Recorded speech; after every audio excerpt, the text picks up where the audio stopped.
Hello and welcome to my channel today, Boo Snakes and more. Today we're reading part 2 of the story I'm writing called Reptile Ethics and Standards. So please like this video and subscribe to the channel, and for more videos like this, watch my other half's channel, A&A Snakes and Stuff, my youngest son's channel, Henny's Toys and Games, or my oldest son's channel, Little Kristen. Let's dive into the video. The red recording light dimmed, signaling the end of the episode. But Elijah didn't reach to turn anything off just yet. There was a strange flicker in the studio monitors. At first he thought it was just a glitch, maybe a loose cable or interference, but the audio meters began to spike on their own. A low, distorted voice bled through the speakers, layered with something that didn't sound entirely human. Dr. Sylvia Lynn stiffened. Elijah, are you still recording? I know, he said, frowning, adjusting the controls. Everything's off. But the voice continued. Then it sharpened. Standards, ethics, control. Such fragile human concepts. The lights in the studio flickered violently, plunging the room into a dim, pulsing glow. The air felt heavy, like something unseen had entered the space. And then, clear as day, a figure appeared on the monitor screen. A man, pale, sharply dressed, with eyes that seemed to hold centuries of knowledge, and something darker beneath it. Elijah Carter, the man said smoothly, host of the Wild Type podcast. You've stirred quite the conversation tonight. Elijah's heart pounded. Who are you? The man gave a slight bow. Jean LaFontaine. Dr. Lynn's expression changed instantly, from confusion to recognition and concern.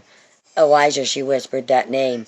I've heard it in underground research circles. He's not just a man, Jean finished with a faint smile. No, not quite. The screen glitched again, and suddenly he wasn't just on the monitor anymore. He was standing in the studio. Silence swallowed the room. Jean walked slowly, observing the equipment, the microphones, the notes scattered across Elijah's desk. You speak your controlling nature, he said, picking up a page and deciding what is ethical, what is acceptable. He looked up. But your word is far more complicated than you realize. A sudden gust of cold air swept through the studio, and then reality cracked, not visibly, not predictably, like a thin veil had just been pulled back. Behind Jean, for just a moment, Elijah saw something else, shadows twisting into forms that didn't belong. Vines of glowing energy, flickers of figures, familiar in a way that made no sense. Names whispered in his mind. Majestic Blossom, Valiant Veil, in majestic eclipse. What is happening? Elijah muttered. Jean turned, his expression now more serious. Your podcast, he said, has done more than spark debate. You've drawn attention from realms that operate on very different standards. Dr. Lynn stepped forward cautiously.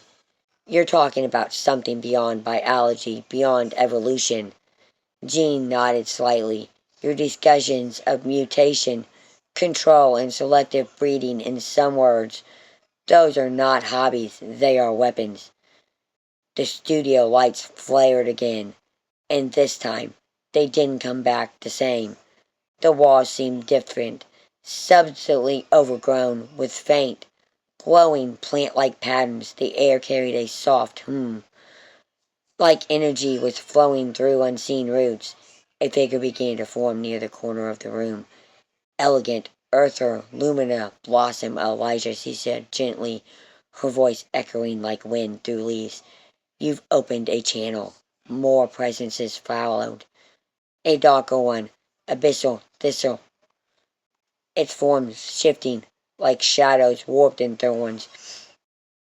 A radiant yet unsettling or energetic eclipse, half light, half void. Dr. Lynn staggered back. This isn't possible. Jean clasped his hands back behind his back.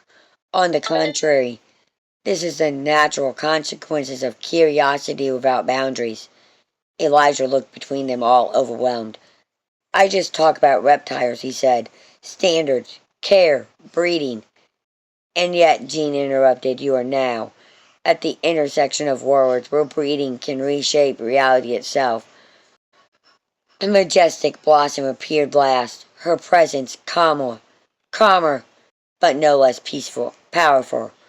The wire-type podcast, she said softly, has become something more, a bridge. Eliza swallowed hard, a bridge to what? Jean smiled again, but this time it wasn't reassuring. To everything your world argues about, taken to its extreme. A low rumble echoed, not from outside, but from reality itself. Somewhere far beyond the studio, something ancient stirred. Dr. Lin found her voice again. If this is a bridge, then something can come through it. A pause. Jean looked toward the unseen horizon, as if listening to something distant. Yes, he said quietly, and something already has. The recording equipment, previously dead, suddenly flickered back to life. The red light turned on again. Still broadcasting, still recording. Elijah stared at the microphone, then slowly leaned toward it. His voice, though shaken, carried through the strange new world forming around him. Welcome back to the Wire Type Podcast, he said. I think we've just found our next topic. Behind him, the entities of his expanding universe watched in silence. And somewhere in the static, something listened back.